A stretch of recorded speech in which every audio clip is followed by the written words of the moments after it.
My name is Ellie Then. I am not a rocket scientist. I am not a travel agent. I am not a tour guide, but I am a self-proclaimed groovalutionary, an enthusiast for travel. And so today, this is the first of a three-part series called 11 Stops on the Groovalution. Let's see where we go first. Bali.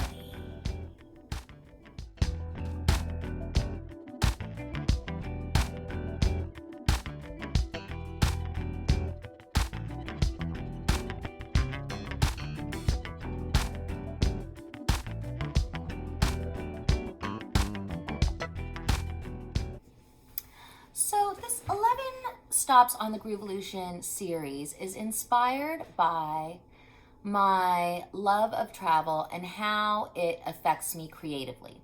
So I'm just going to touch very briefly on these wonderful spaces and talk about how these spots have affected me creatively. So Bali is like the land of the coconuts and the rice fields and healing waters and healers of all kinds. There's sand and sea, there's incredible jungle, there's incredible vegetarian cuisine, but something that stuck out was the offerings. You go around the towns and there are little dishes of offerings to the gods, and there's always some seeds, some flowers, and then oftentimes you see a cigarette on top of it as well. And the idea is that you appeal to the good and the bad, the yin and the yang. That's very much a part of their culture. So I thought that was super interesting. And of course, I came back and I was just like really into my knife skills. I just wanted everything to look beautiful and colorful and just happy. My one word for Bali would be jungle lover. So next stop on the Groovalution is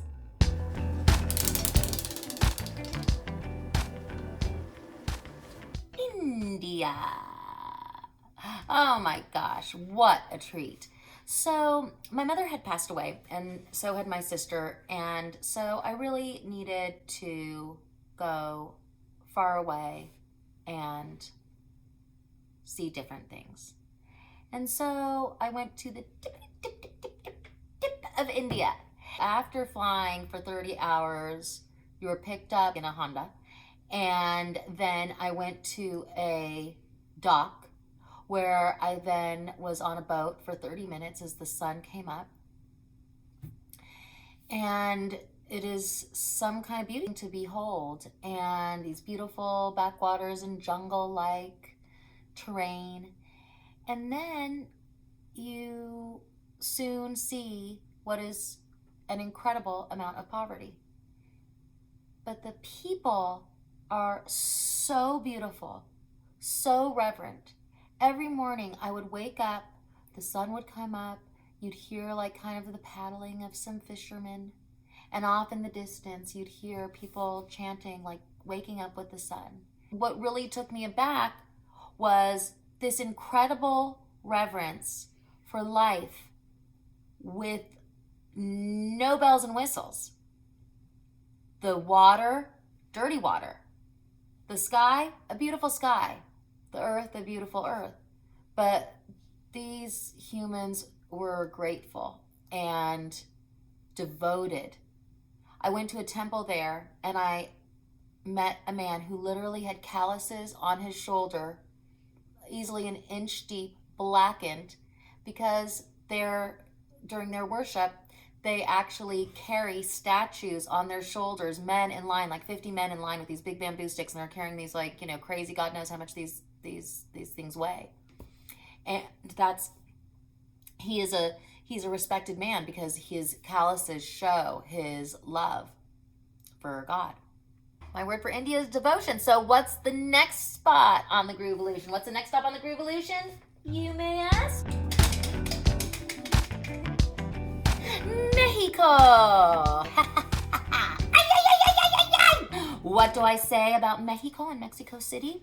Again, colorful people, I say, but also very stylish and very refined. I mean, the margarita is taken to a whole new level in Mexico City. Of course, in Tulum, the margaritas were fabulous. And also in Rosarita, the margaritas were amazing. Underground cities still exist and people are still excavating today. It makes you wonder how they built on top of all that and didn't really know what was going on underneath also. It just is a real testament to the layers of a society and a culture. So my word for Mexico would be layered. Where are we going next? This is so fun. I need to keep this here all the time. Marrakesh, thank God. Oh, Marrakesh is so beautiful. Marrakesh is actually where my parents first discovered each other. My mother, a Spaniard, my father, born in America, conceived in Kiev. And there they were at La Mamunia, where men in fez caps and capes greet you at the door, where it smells of orange blossoms and figs in the distance, where the gardens are as beautiful and as colorful as they could be. It's very hot there. And so I think that to eat in a heavy way would not actually be conducive to that terrain. So there's a lot of stews, even the meats are really slow cooked. So it's really a lot about the aromas and the spices.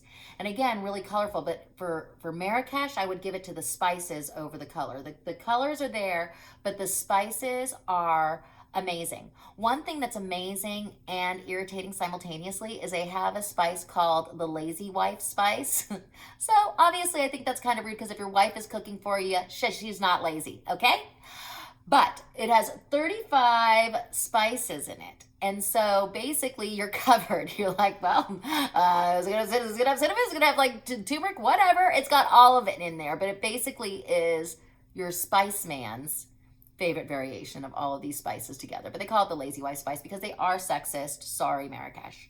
You need to cover your shoulders. You need to cover your everything. You should not go shopping in your shorts, okay? I went to Marrakesh twice, and I definitely feel like you just have to go back there just to really even take it in. You go to buy shoes. It's like, here are 5,000 shoes valued between $7 and $10, and we're going to negotiate for the next 25 hours. It's pretty stimulating, and going to the souk, it's good to go with a man. I can't believe I'm saying this, but because it is a sexist situation, sorry Marrakesh, it's just not good for the female solo traveler. I don't think if you're trying to go and bargain, it probably would be helpful to be with someone who's from there or spoke the language, who is probably going to be getting a cut of your sale, but at least you will get out of there with your, all your limbs intact.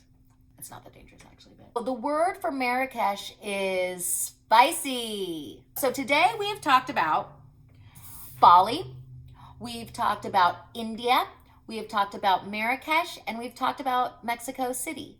And it's amazing because I have to tell you, I have the travel bug and I travel all the time. And if you'll notice, those places are just like little dots around the globe. And then still there's like this whole world for me to continue to explore and enjoy.